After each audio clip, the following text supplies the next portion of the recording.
In describing childhood following infancy, this is what Shakespeare wrote.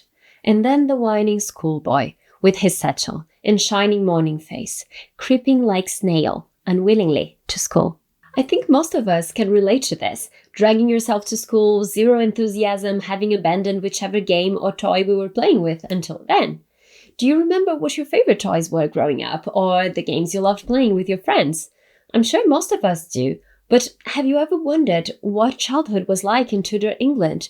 Before psychologists on Instagram were reminding us of how crucial playing is for a child's development. Imagine a world in which toys were crafted from everyday objects, games involved surprising amounts of cruelty towards animals, and play was both a joy and a subject of stern discipline by the church and schools. Play also followed a calendar deeply connected to the seasons and religious holidays.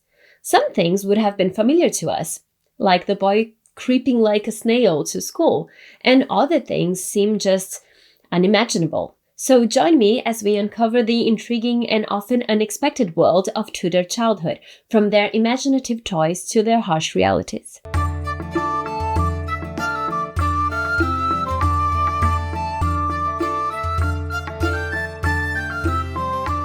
Hello, lovely history fans. Welcome back to Living History. I'm Dr. Julia Martins, and I'm a historian of medicine and gender. I study how the body was understood in the past and how that shapes the present. I'm fascinated with the history of everyday life, and one of the main subjects at the intersection of all of this, and which has been largely neglected by historians until fairly recently, is childhood. If you're new here, please consider subscribing to the channel and give this video a thumbs up if you enjoy it. I also have a Patreon if you would like to support my work and help me keep on making history videos.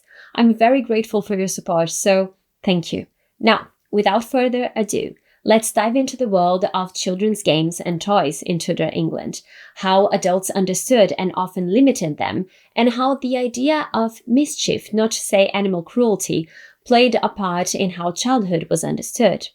I also, because I started this video with Shakespeare, I noticed that I ended up relying on him much more than I would have thought, and so I decided to count just how many times I mentioned Shakespeare in this video. In the passage I quoted earlier, Shakespeare was describing how life was composed of a series of phases, 7 to be precise. So infancy was a time of growth, childhood was for play, and youth was marked by lust. He was not alone in thinking this. Thomas More wrote, "I am called childhood, in play is all my mind." And this was in the 1490s, and he mentioned several games. So there was an expectation that play was important for children. This was why toys would be made or bought for children by adults, whether a parent, a friend, or a professional toy maker.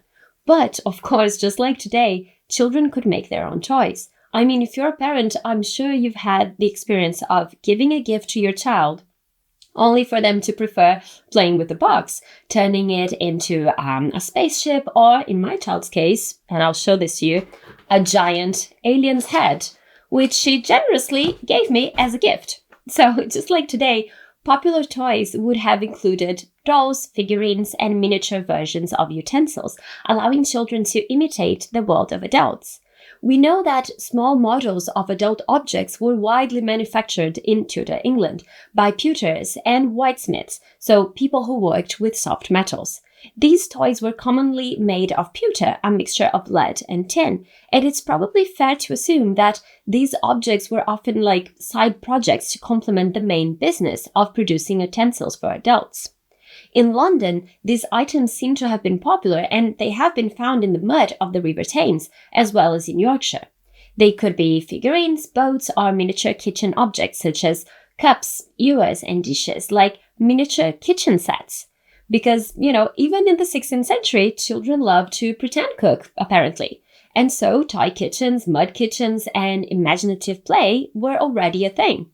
And although the word toy only became common during the 16th century, meaning any kind of frivolity, what we call toys today have arguably existed for as long as humans have. Children are creative, and so they turned universally accessible things that cost nothing or very little into toys. Think of stones and pebbles, animal bones, nuts and conkers, cherry stones, discarded fabric and metal objects, you name it. Again, this is still true today, and even though in Tudor times there wouldn't have been any talk of being environmentally sustainable or reusing and recycling, a scarcity of resources, especially for children who were not wealthy, meant that they could be creative when making their own toys. The same goes for adults too. For instance, shepherds made musical instruments, musical objects like pipes from hollow stalks or straw, with which to entertain themselves and their children, and children did the same. In fact, in 1633, a herbalist even wrote down how dangerous this could be, with children accidentally poisoning themselves using plants like hemlocks to make musical instruments. A definite do not try this at home moment here. But there were more sophisticated toys too. Babies often received rattles, which could be made of metal or coral, and sometimes they could be even imported. Shakespeare mentioned rattles in The Merry Wives of Windsor, when Mistress Page says, "My little son and 3 or 4 more of their growth, so their age, will dress like urchins, oafs and fairies, green and white, with rounds of waxen tapers on their heads and rattles in their hands." And you can see a fancy rattle in Portrait of a Child with a Rattle, for instance, which is attributed to Paul van Sommer. For older children, dolls were very common. Again, the word doll itself didn't exist yet. It's thought to be a diminutive of the name Dorothy, and I couldn't find a reference to it, to the word doll before the 17th century. So these toys would have been called puppet or puppet, poppin, or simply babe or baby. From a gender perspective, which I'm always interested in, these dolls were not always female, nor were they exclusively made for girls. Boys played with them too. These toys could easily have been made at home, of course, using scraps of fabric such as rags sewn together.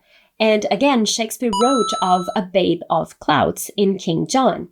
By the reign of Elizabeth I, fancy, well-dressed dolls were being produced commercially. Wooden dolls were imported from German or Dutch areas, and earthenware cones or tubes could form the body of the doll, on which clothes would then be added.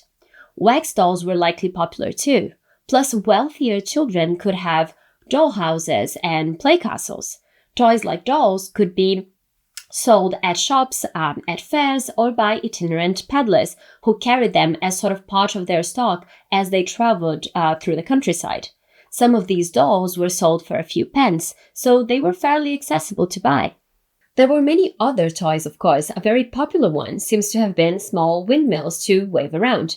John Florio described them in 1598 as a piece of card or paper cut like a cross, and with a pin put in at the end of a stick which, running against the wind, doth twirl about. Hobby horses were also, of course, popular in a society where horses were central to everyday life. These could be anything from a simple stick to a polished stick with a modeled horse head at the end. Spinning tops came in all kinds of colors and sizes, from small ones spun with fingers to larger ones whipped to revolve. An English to Latin dictionary, Promptorium Parvulorum, compiled for schools in 1440 and printed in England as late as 1528, lists 4 kinds of tops for children's play: top, prill, spillcock, and whirligig. I love that word. It really does give you the idea of a fun toy, doesn't it? Just as with the toys I mentioned before, there was such a richness and variety in terms of games at the time that there's no way for me to mention them all. Just take a look at this table that I made of the ones I found in Tudor and Stuart sources while researching this video, and feel free to pause, I know there's a lot. And no, I don't pretend to know the rules to all of these games. Some of them were also adult games. Many remained popular into the 19th century, and they were catalogued by the incredible folklorist Alice Bertha, Lady Gom. Games were divided into those of skill, whether manual dexterity or intelligence, and those requiring physical strength. In the first category, there were actions using parts of the body, such as whistling, bird calls, popping noises, or finger tricks. Handy-dandy, for instance, involved moving small objects from hand to hand while someone guessed where they were. Cherry pits or cherry stones was more interactive and competitive. Children would throw cherry stones at a hole to score, and they would usually lose the stones that missed the target. Similarly, using nuts or conkers, children created miniature versions of balls. The same could be done with marbles, which were also called stones. just to make things more confusing. Games requiring intellectual ability included morals or merels, played with stones on a grid of 3 concentric squares, or what people today call shove ha'penny, and that some people still play in pubs. An older version of this game was mentioned by Shakespeare, who seems to be coming up way more often than I thought he would in this video, when the character Falstaff orders Bardolph to throw pistol downstairs, like a shove groat shilling. Since in this game, the players would throw 5 coins onto the board when it was their turn. And using this image is interesting because we know that Shakespeare was writing to a broad audience at the time, so it's reasonable to assume that most people would have understood this reference, which indicates that this must have been a fairly common game. More sophisticated games like backgammon and chess required special boards and sometimes cards. And during school breaks, children might play trump, a popular and easy game, which is why it was described as sort of being played by children of around 8 years old. As for more physical games requiring strength, they were mainly for teenagers and adults, but as always, they were copied and adapted by children too, like I mentioned before with bowls using nuts. Many of these games of throwing included, I think the most famous one is loggets, which, as the name indicates, involve throwing logs at a target, probably a less intense version of what people still do today at the Highland Games. Quoits used discs made of metal or stone, and Mumble the Peg was a knife-throwing game, which I'm sure was just as dangerous as it sounds. Games of action and skill were played by adult men, boys, youths, and sometimes even girls and women. The shock. Ball games, for instance, involved using hands, feet, bats, or a combination of them. For instance, a stool ball involved defending a kind of wicket stool with a bat, while another player would try to topple it. So I guess it would be similar to cricket or baseball today. It was considered harmless enough for girls and women to play by themselves, or even with boys. Tennis was widespread and particularly popular at court, as a game where players would hit a ball against the wall or against the ground or over a net using their hands or a racket. And although most ball games were played primarily by boys, girls sometimes would join in, as I mentioned. And as I'm sure you noticed, though, the primary sources used for this video focus mainly on boys, about whom there are many more documents, such as exercise books used at grammar schools. Because people worried more about their education, their play was discussed at length, and so we know more about it. As it's often the case with girls and women, we are largely left to imagine and fill in the gaps using educated guesses. For boys and men, though, it's important to keep in mind just how much overlap there was between playing games that required strength and developing athletic and military skills, which could be useful, especially for those of wealthy families. Young men studying in Oxford could take part in running competitions, and the widely successful Book of the Courtier by Baldassare Castiglione, which had been translated into English in 1561, recommended exercise for the ideal courtier in the form of wrestling, running, jumping, and throwing weights as a sort of military training. The Elizabethan historian John Stowe similarly described young people in London leaping, dancing, shooting, wrestling, casting of the stone or ball during the holidays. Wrestling was particularly popular, and swimming was recommended by educational writers, but was likely more common among people whose work involved being around boats, such as sailors and their children. Again, the distinction between playing and what we would today call exercising is a faint one here. Just think of running games in which players cross the ground from refuge to refuge while avoiding being caught. Running and chasing games like this have a long history, and during the Tudor times, they were called bays or prisoners' bays. These games involved an area that was sort of like a prison, and they were also sometimes called barley break, with barley meaning a place where children couldn't be caught.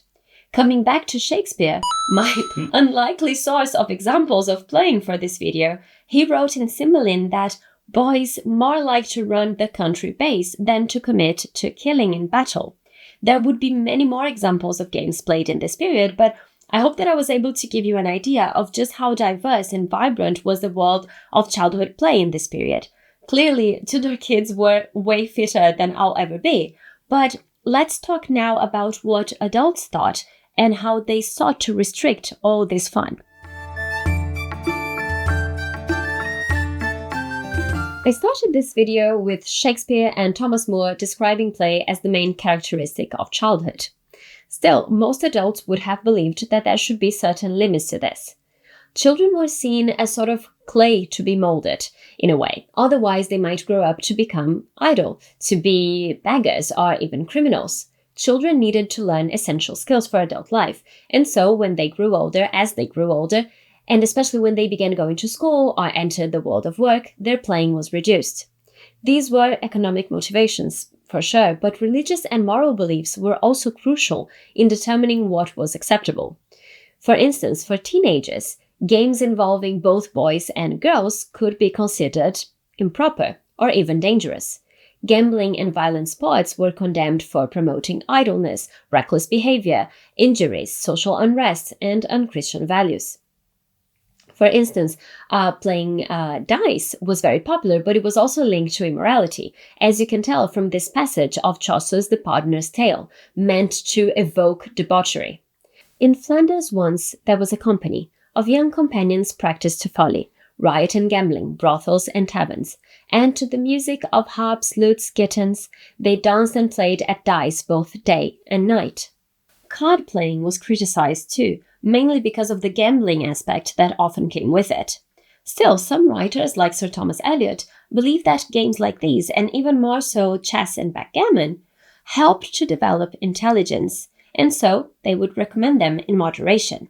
So while play was seen as a part of childhood and youthful enjoyment, and games could have their advantages in building physical and mental strength, play was often met with criticism too, and attempts at restricting it were very common. Besides parents and family, as children grew, these restrictions could come from their employers, if they were apprentices, for instance, but also if they went to school, from schoolmasters.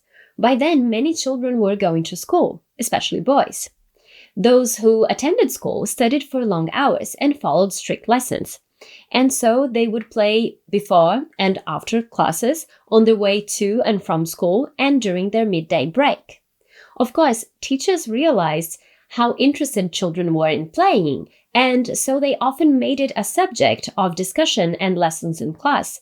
For instance, in grammar schools, boys would translate sentences from Latin into English, describing games and hunting, which presumably could have made this lesson lighter and more fun, I guess. For instance, in the Vulgaria, a Latin exercise book by William Harman, who taught at Eton and Winchester, the exercises mention things like chess, dice, and playing tennis. The church also worried about excessive time spent playing, but not so much where children were concerned. Their focus tended to be on teenagers. So up until the Reformation, there wasn't really an obligation for children to attend church, although it was of course encouraged. After puberty, though, similar expectations applied to teenagers as to adults. They were required to behave and to attend church, especially on Sundays.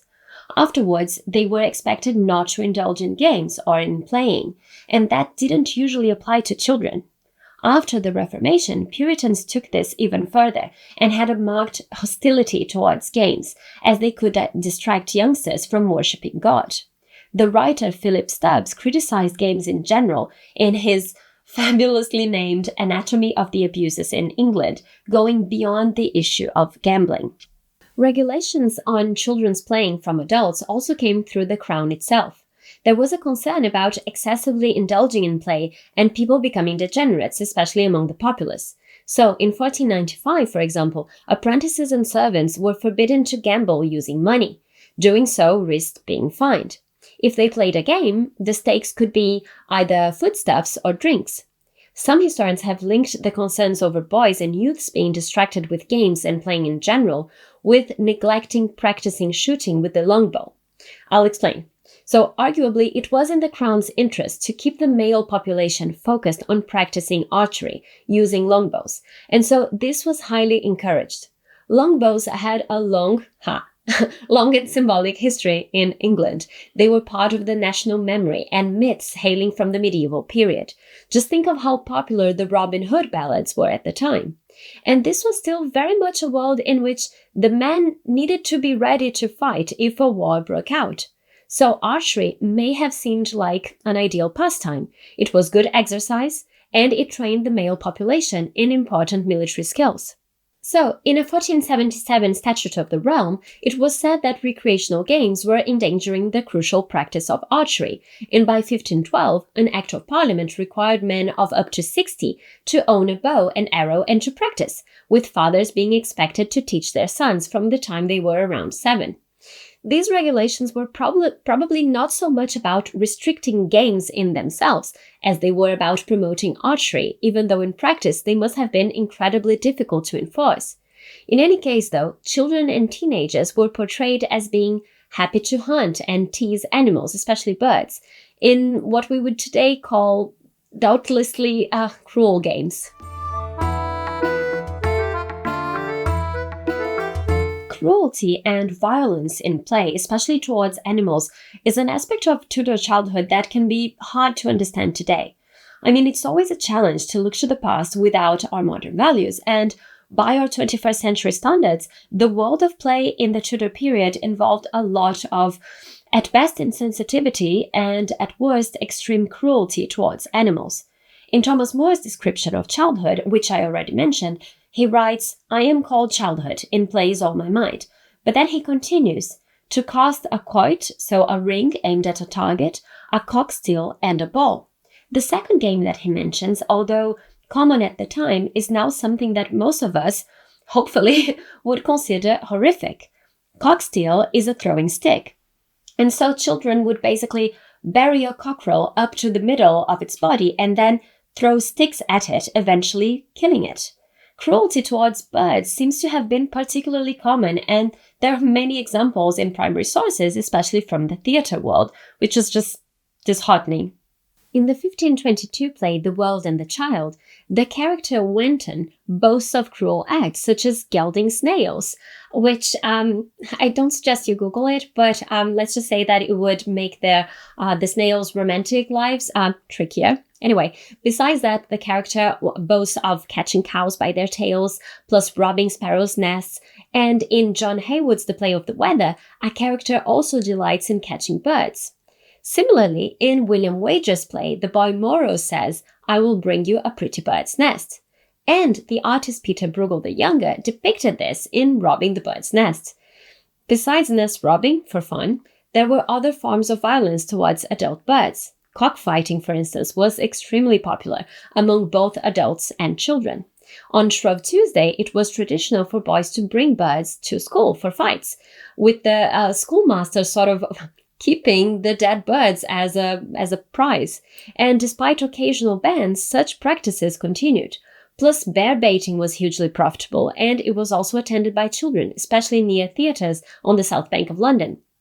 I mean, you could argue that these practices reflect the social context of the time, that people relied heavily on agriculture and competed with birds for resources and the benefits of human labor. Birds were, of course, also a source of food. But that argument wouldn't work for bear baiting or for pulling a poor cow's tail, would it? Plus, people were often cruel to each other. For instance, beggars could be punished with whipping. Children teased each other, sometimes in cruel ways. The boy Wenton, who represented childhood in the play The World and the Child, enjoyed tormenting other children. And in William Wager's 1569 The Longer Thou Livest, the More Fool Thou Art, yet another foolish boy was depicted with a ball and a list of all the mischief that he would get up to, including tormenting animals and other children. But violence was also sometimes part of the way games were supposed to be played among youngsters. King By Your Leave and Blind Man's Buff both involved a player being blindfolded and sometimes hit or teased. Hot Cockles involved a person kneeling down on the floor with their eyes covered, and they were supposed to try and guess which player struck them in the back, which sounds to me like the worst game ever. People writing about how the body should be educated alongside the mind at school recommended many physical activities, including wrestling and ball games. The headmaster of a London school, Richard Mulcaster, wrote so in his 1581 book Positions, although he criticized the violence involved in football at the time. Football games played by both boys and teenagers could be quite aggressive. I mean, just think of its cousin, calcio storico, the ancient kind of football that is still played in Florence today, and which, at least to me, resembles a fight more than it does a game of football.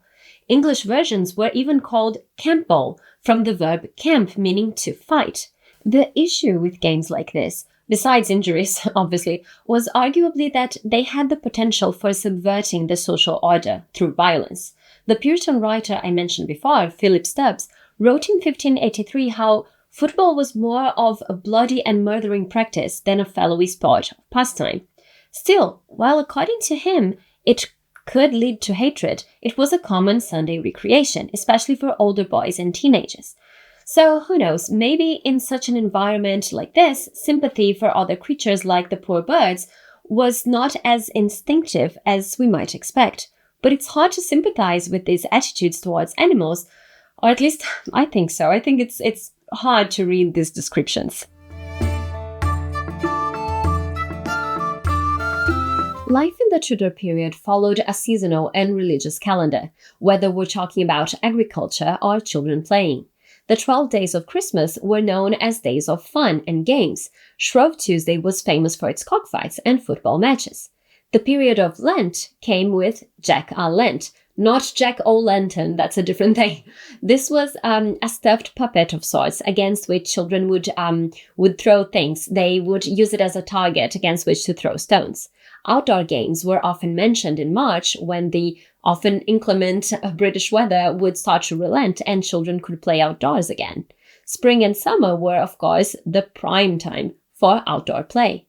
By the autumn and winter, the many saint days such as St. Clement's, St. Catherine's, and St. Nicholas, at least until the Reformation, were an occasion for children to dress up and to go around to people's houses asking for food and drink. Also, in November, when pigs were slaughtered, that meant an ample supply of bladders with which to make balls for ball games. A rather disgusting thought and definitely not fun for the pigs, but children were pleased. In this video, I tried telling you the story of an often neglected aspect of everyday life, the world of children playing and having fun.